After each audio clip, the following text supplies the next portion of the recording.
नमस्कार साथियों, आज हम आपके लिए एक बहुत ही महत्वपूर्ण बिंदु भारतीय संविधान के भाग 4 में वर्णित मूल कर्तव्यों का वीडियो लेकर के आए हैं। आपने इससे पहले के वीडियो में मूल अधिकारों के बारे में जाना।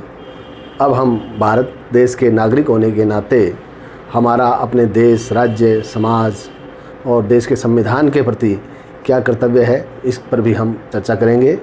तो जैसा कि आपको पता है कि भारतीय संविधान के भाग 4 में अनुच्छेद 51 के अंतर्गत देश के नागरिकों के लिए मूल रूप से 10 मूल कर्तव्य निर्धारित किए गए थे, लेकिन वर्तमान समय में मूल कर्तव्यों की संख्या 11 है। तो आइए हम देखते हैं मौलिक कर्तव्य। भारतीय संविधान के भाग 4 में अनुच्छेद 51 के अंतर्गत देश के नागरिकों को जिन मूल कर्तव्यों का पालन करना है उनका उल्लेख किया गया है। मूल कर्तव्य नंबर 1, संविधान का पालन, राष्ट्रगान, राष्ट्रध्वज का आदर। भारत देश के नागरिक होने के नाते भारतीय संविधान का पालन करना, भारत देश के राष्ट्रीय प्रतीकों, राष्ट्रगान, राष्ट्रीय ध्वज और राष्ट्र की संपत्ति आदि के प्रति आदर की भावना रखना हमारा पहला मौलिक कर्तव्य है। मौलिक कर्तव्य नंबर 2, स्वतंत्रता प्राप्ति के लिए जो भी आंदोलन हमारे देश में चलाए गए, उन आंदोलनों के पीछे जो आदर्श थे, प्रत्येक भारतीय नागरिक को उन आदर्शों को अपने हृदय में संजो के रखना चाहिए। ये भी हमारा कर्तव्य बनता है। उसके बाद देश की एकता व अखंडता और संप्रभुता को बनाए रखना। भारत देश के नागरिक होने के नाते हमारा ये परम पुनीत कर्तव्य बन जाता है कि हम ऐसा कोई भी कार्य न करें जिससे हमारे देश की एकता, अखंडता या संप्रभुता के लिए कोई खतरा उत्पन्न हो। देश की एकता, अखंडता और संप्रभुता को बनाए रखना हमारा परम पुनीत कर्तव्य है। मूल कर्तव्य नंबर 4 ये है कि आवश्यकता पड़ने पर देश की रक्षा करने के लिए देश के नागरिक होने के नाते हमें सदैव तत्पर रहना चाहिए।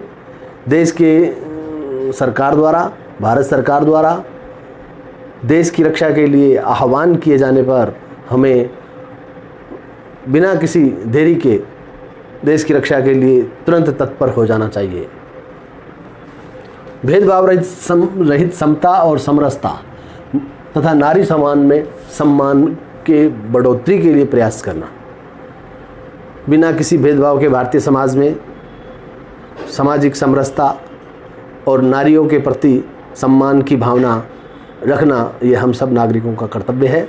हमें इसका ज़रूर पालन करना चाहिए ताकि हमारा देश एक उन्नत समाज बन सके। हमारे देश की आधी आबादी यानी महिलाओं के प्रति भी हमारी सोच अच्छी और सकारात्मक बने। भारत की संस्कृति व गौरवशाली परंपरा को बनाए रखना। मूल कर्तव्य नंबर 6, हमारा ये परम पुनीत कर्तव्य हो जाता है कि हम भारतीय संस्कृति, अपने समाज, अपनी संस्कृति, अपनी वेशभूषा, अपनी भाषा को बनाए रखें और इसको निरंतर आगे बढ़ाते रहने के लिए प्रयासरत रहें। प्राणी मात्र के लिए दया भाव व पर्यावरण की सुरक्षा भारत के नागरिकों का 7वां मूल कर्तव्य है। छोटे से छोटे जीव से लेकर बड़े से बड़े जानवर तक के प्रति दया भाव रखना, ऐसी संस्कृति विकसित करना कि जीवों के साथ हम प्रेम पूर्वक रह सकें, उन्हें अपना शत्रु न समझें, उन्हें अपना मित्र समझें और देश के प्राकृतिक पर्यावरण को बढ़ाने वाले कार्य करें। देश के प्राकृतिक वातावरण को अक्षुण्ण रखने का प्रयास करें, देश के वातावरण को बिगाड़ने से बचें, देश के पर्यावरणीय संतुलन को बिगाड़ने से बचें। ये हमारा 7वां मूल कर्तव्य है। 8वां मूल कर्तव्य ये है कि हम भारत देश की उन्नति और प्रगति के लिए निरंतर वैज्ञानिक दृष्टिकोण को अपना कर चलें, वैज्ञानिक दृष्टिकोण का विकास करें। हमारे देश के नागरिकों को, हमारे आसपास के भाई बंधुओं को हम देश की उन्नति के लिए निरंतर अंधविश्वासों को दूर करके वैज्ञानिक दृष्टिकोण को बढ़ावा देने का कार्य हमें करना है। भारत देश के नागरिक होने के नाते यह एक हमारा परम पुनीत कर्तव्य बनता है। सार्वजनिक संपत्ति की रक्षा। अक्सर हम देखा जाता है कि हड़ताल होने पर या किसी तरह का आंदोलन होने पर राष्ट्रीय संपत्ति को बहुत नुकसान पहुंचाया जाता है। तो मित्रों, भारत देश के नागरिक होने के नाते जहां हम अपने अधिकारों के प्रति सजग हैं, वहीं हमें अपने कर्तव्यों के प्रति भी जागरूक रहना चाहिए। अधिकार और कर्तव्य एक ही सिक्के के दो पहलू हैं। हम अपने कर्तव्यों का पालन करेंगे तो हमें हमारे अधिकार स्वतः प्राप्त होंगे। हमें राष्ट्रीय संपत्ति को किसी भी सूरत में नुकसान नहीं पहुंचाना चाहिए, इसकी रक्षा करनी चाहिए। विकास है प्रगति की ओर बढ़ने का प्रयास। देश को सदैव उन्नति और विकास के रास्ते पर ले जाने का प्रयास करना चाहिए। ये 10 मूल कर्तव्य भारतीय संविधान में मूल रूप से शामिल किए गए थे देश के नागरिकों के लिए, लेकिन 86वें संविधान संशोधन 2002 के द्वारा मूल कर्तव्यों में की संख्या बढ़ाकर 10 से बढ़ाकर 11 कर दी गई है। 11वां मूल कर्तव्य अनुच्छेद 51 के माध्यम से जोड़ा गया है, जिसमें प्रत्येक अभिभावक या माता पिता का ये कर्तव्य है कि वो अपने 14 वर्ष तक अपने बच्चों को 14 वर्ष तक की बेसिक प्राथमिक शिक्षा आवश्यक रूप से प्राप्त करने का अवसर प्रदान करें। ये नया मूल कर्तव्य है, जिसे 11वां मूल कर्तव्य कहा जाता है।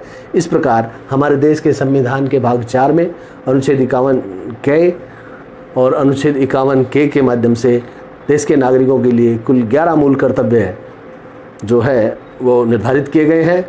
एक सजग, जागरूक और देशभक्त होने के नाते हमें इन मूल कर्तव्यों का पालन करना चाहिए। मूल कर्तव्यों की प्रवृत्ति सकारात्मक है। सकारात्मक इसलिए है कि ये व्यक्ति को प्रेरित करती है कि हमें ये करना चाहिए, हमें ऐसा करना चाहिए, हमें प्रयास करना चाहिए, हमें आगे बढ़ना चाहिए। और इस तरह की सकारात्मक सोच के कारण मूल कर्तव्यों को सकारात्मक प्रवृत्ति का माना गया है। लेकिन सबसे बड़ी बाधा जो है इन मूल कर्तव्यों के पालन में वो ये है कि संविधान द्वारा मूल कर्तव्यों को बाध्यकारी नहीं बनाया गया है, अर्थात इनका पालन करना या न करना, मूल कर्तव्यों का पालन करना या न करना देश के नागरिक के स्वयं विवेक पर छोड़ दिया गया है। यही कहीं ना कहीं हमें इस बात की स्वच्छंदता भी दे देता है कि हम अपने अधिकारों की तो मांग करें, लेकिन अपने कर्तव्यों का पालन न करें। तो साथियों, अगर आप चाहते हैं कि आपके मूल अधिकार सुरक्षित हों, हमारा देश विकास करे, तो आपको इन मूल अधिकारों के साथ साथ मूल कर्तव्यों का भी पालन ईमानदारी, लगन और निष्ठा के साथ करना होगा।